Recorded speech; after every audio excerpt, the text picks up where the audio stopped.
2026-ലെ ആദ്യ ചന്ദ്രഗ്രഹണം ഇന്ത്യയിൽ ദൃശ്യമാകുമോ എന്നതാണ് പലരുടെയും ആശങ്ക. ഇക്കൊല്ലം ആകെ 4 ഗ്രഹണങ്ങളാണ് ഉണ്ടാവുക. എന്നാൽ ഇന്ത്യയിൽ ദൃശ്യമാകുന്നത് ഒരു ചന്ദ്രഗ്രഹണം മാത്രമാണ്. ഹോളി ദിനത്തിലാണ് ഈ ഗ്രഹണം സംഭവിക്കുന്നതെന്നതാണ് ഇത്തവണത്തെ ഏറ്റവും വലിയ പ്രത്യേകത.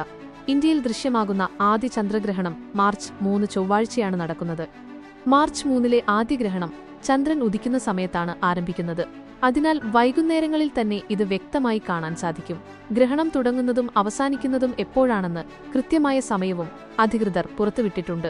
ചന്ദ്രഗ്രഹണം ഉച്ചയ്ക്ക് 2:16 ആരംഭിക്കുകയും വൈകുന്നേരം 7:52 അവസാനിക്കുകയും ചെയ്യും.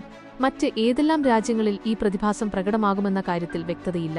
അതേസമയം 2026-ൽ ഇന്ത്യയിൽ 2 സൂര്യഗ്രഹണങ്ങളും 2 ചന്ദ്രഗ്രഹണങ്ങളുമാണ് സംഭവിക്കുന്നത്.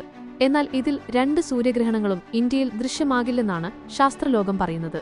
പക്ഷേ മാർച്ച് 3-നും ഓഗസ്റ്റ് 28-നും സംഭവിക്കുന്ന ചന്ദ്രഗ്രഹണങ്ങൾ ഭാഗികമായോ പൂർണ്ണമായോ ഇന്ത്യയിൽ കാണാൻ സാധിക്കുകയും ചെയ്യും.